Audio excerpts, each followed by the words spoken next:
In a city already steeped in history, a new chapter is about to begin. This place is almost 924 years old. It once housed the Magna Carta, or the Great Charter, just in case the Prime Minister's watching. If history was made almost 1,000 years ago, then in just a few days, yet another historic event will take place in Lincoln and Lincolnshire. It's a controversial idea to many, but to me, the Police and Crime Commissioner elections are long overdue. My name's David Bowles. I'm standing as a Police Commissioner candidate under the banner of Campaign to Stop Politicians Running Policing. Why are you standing as Police and Crime Commissioner? Well, I think it's fundamentally important that the police are not run by a politician. So the first reason I decided to stand was that I really didn't want politicians running my police. But that in itself is not necessarily a good enough reason. I also looked at crime and disorder in the UK, and I was absolutely shocked at what I found.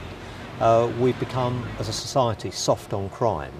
For example, community service orders, around about 25% of community service orders are not completed. Over £60 million worth of fines are written off by the courts each year, where they simply have not been able to get the offender to pay.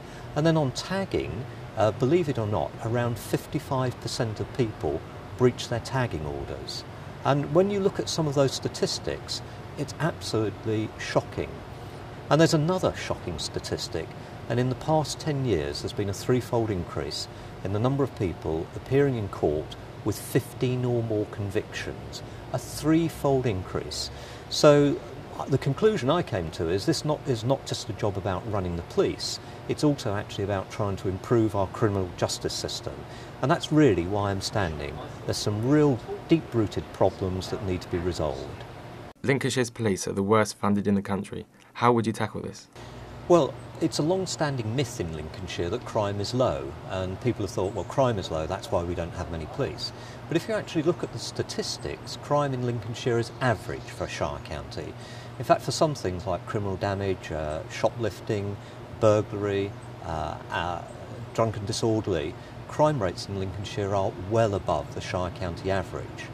And what's happened over the years is the money has actually gone to the more affluent southeast and urban areas rather than coming to rural areas like Lincolnshire. So if you look at the crime statistics, for example, crime rates in the wealthy southeast, the stockbroker belts of Surrey, Sussex and Hertfordshire, crime rates are lower, but they've got 18% more police per head of population than Lincolnshire.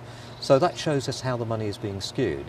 What I've done is I've started lobbying with other rural areas like Cumbria, Cambridgeshire, North Wales and Dorset to get better funding for Lincolnshire and get our fair share of the cake. You don't get that by sitting down and having cosy chats with ministers saying please give us some more money.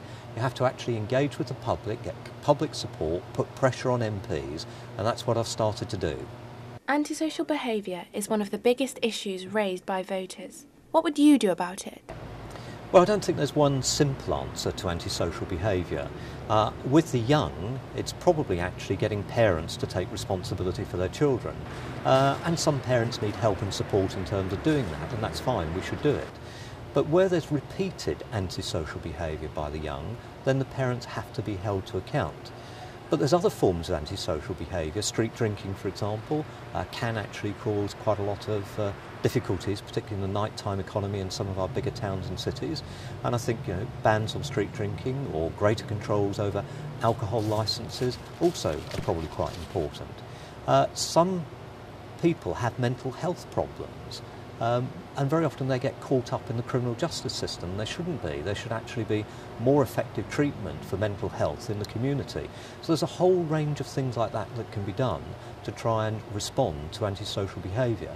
But finally, very often it's down to things like the housing authority, social services, and it's not criminal at all.